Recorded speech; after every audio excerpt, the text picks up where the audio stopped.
नमस्कार साथियों, आज का हमारा टॉपिक होने वाला है मैक्सवेल बोल्ट्जमान सांख्यिकी व बोस आइंस्टीन सांख्यिकी और फर्मी डिराक सांख्यिकी में अंतर करना है। एग्जाम के पॉइंट ऑफ व्यू से देखें तो ये मोस्ट इम्पोर्टेंट टॉपिक है। इन तीनों में से कोई दो या तीनों ही आपको एग्जाम में देखने को मिल जाते हैं। बिना टाइम वेस्ट किए शुरू करते हैं। पहला जो अंतर का आधार है वो है कण भेद्य और सर्वसम होते हैं मैक्सवेल बोल्ट्जमान सांख्यिकी में। इनके अणु जो होते हैं वो गैस के अणु, मेसोन आदि कण होते हैं। बोस आइंस्टीन सांख्यिकी में कण सर्वसम और अविभेद्य होते हैं। कण हर जगह समान होते हैं वह अविभेद्य होते हैं। इसमें कण बोसोन, फोटोन, फ्रोनोन आदि होते हैं। फर्मी डिराक सांख्यिकी में भी कण सर्वसम और अविभेद्य होते हैं। कण फर्मियोन, इलेक्ट्रॉन, प्रोटॉन व न्यूट्रॉन आदि होते हैं।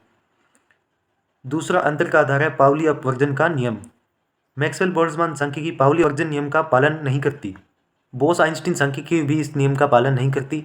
फर्मी डिराक सांख्यिकी पाउली अपवर्जन नियम का पालन करती है।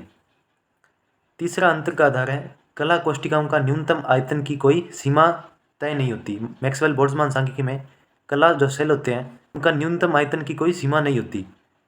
बोस आइंस्टीन सांख्यिकी में न्यूनतम आयतन h³ होता है। इसमें भी सेम h³ होता है। चौथा जो अंतर का आधार है वो वितरण फलन है। वितरण फलन मैक्सवेल बोल्ट्जमान सांख्यिकी में ni=gi/e⁴ होता है। बोस आइंस्टीन सांख्यिकी में ni=gi/e⁴ होता है। फर्मी डिराक सांख्यिकी में ni=gi/e⁴ होता है। पांचवा जो डिफरेंस होता है कणों का चक्रण के आधार पर होता है। मैक्सवेल बोल्ट्जमान सांख्यिकी में कणों का चक्रण तय नहीं होता। बोस आइंस्टीन सांख्यिकी में कणों का चक्रण h का पूर्णांक होता है व फर्मी डिराक सांख्यिकी में h का अर्ध विषम पूर्णांक होता है। छठा जो अंतर का आधार है वो परम शून्य ताप का है। परम शून्य ताप पर ऊर्जा शून्य हो सकती है मैक्सवेल बोल्ट्जमान सांख्यिकी में। बोस आइंस्टीन सांख्यिकी में भी इसका मान शून्य हो सकता है व फर्मी डिराक सांख्यिकी में इसका मान शून्य नहीं हो सकता। सातवां जो अंतर का आधार है वो कला कोष्टिकाओं में कणों की संख्या है। कला कोष्टिकाओं में कणों की संख्या पर कोई प्रतिबंध नहीं होता मैक्सवेल बोल्ट्जमान सांख्यिकी में। बोस आइंस्टीन सांख्यिकी में सेम कोई प्रतिबंध नहीं होता। लेकिन फर्मी डिराक सांख्यिकी में प्रत्येक कला कोष्टिका में केवल एक कण ही हो सकता है। आठवां जो अंतर का आधार है वो तरंग फलन की प्रकृति पर है।